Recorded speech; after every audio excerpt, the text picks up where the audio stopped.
একটি ব্যস্ত বিমানবন্দর। প্রতিদিন অসংখ্য মানুষ আসে যায়, কিন্তু সেখানে ছিল এক প্রভুভক্ত কুকুর, যার নাম পরমা। পরমা নামের এই কুকুরটি বছরের পর বছর একটি আশায় অপেক্ষা করছিল, তার প্রিয় মালিক ফিরে আসবে। প্রতিটি বিমান অবতরণের সময় পরমা ছুটে গিয়ে চেক করত যদি তার মালিক ফিরে আসে। একদিন পরমা হঠাৎ করেই দৌড়ে গিয়ে রানওয়েতে ঢুকে পড়ে। এতে এক পাইলট ভয় পেয়ে যায়, কিন্তু সৌভাগ্যবশত প্লেনটি নিরাপদেই অবতরণ করে।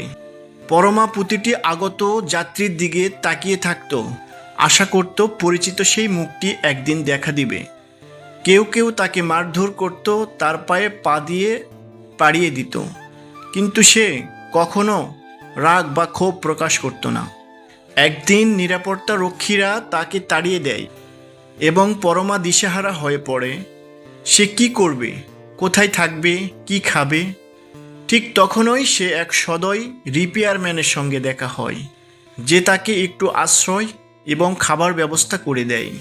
এই কাহিনীতে আরেকটি চরিত্র হলো এক বালক শাওকু, যাকে তার বাবা ক্যাপ্টেন আনবা জোর করে নিজের কাছে নিয়ে আসে। শাওকু বাবার সঙ্গে থাকতে চায়নি, সে নিজের পুরনো ঘরে ফিরে যেতে চেয়েছিল। ঠিক সেই সময় পরমার সঙ্গে বন্ধুত্ব গড়ে ওঠে। দুই নিঃস্বার্থ নিষ্প্রাণ একে অপরের সান্ত্বনা হয়ে ওঠে। এক পর্যায়ে পরমাকে বন্দি করে রাখা হয়।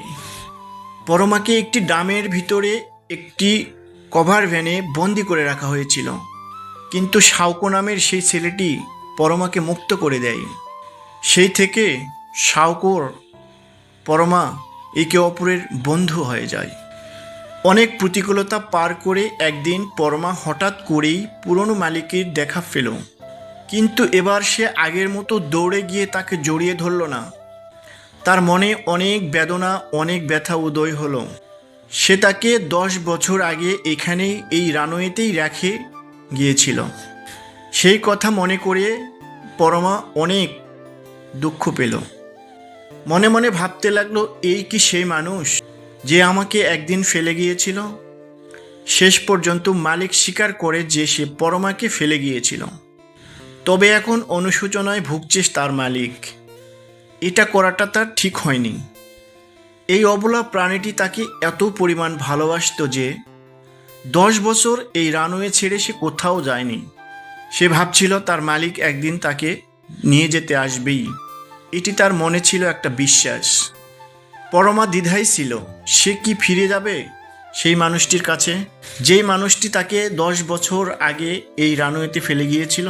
ঠিক সেই সময় ক্যাপ্টেন আনবা সাহসিকতা দেখিয়ে প্লেনটি বন্ধ করে দেয়, যাতে পরমা নিজের ইচ্ছামতো সিদ্ধান্ত নিতে পারে।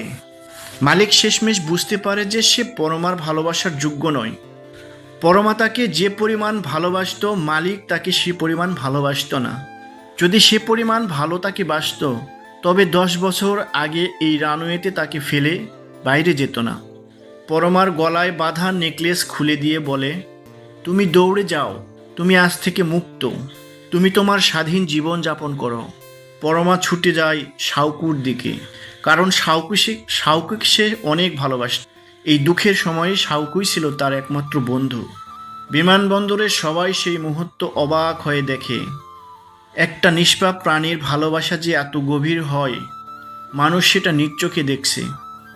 কি নিখাত ভালোবাসা ও অনুগত্য থাকতে পারে একটি প্রাণীর মাঝে। সবাই ক্যামেরা ফ্ল্যাশ করে এবং সবার ক্যামেরাতেই এই মুহূর্তটি ধারণ করে। পরমা ফিরে পায় তার প্রকৃত পরিবার। আসলেই বন্ধুরা, এই পরমা নামের কুকুরটি 10 বছর রানওয়েতে তার মালিকের জন্য অপেক্ষা করেছিল। 10 বছর পর তার মালিক যখন চলে এলো, তখন সে তার মালিকের সাথে আর গেল না।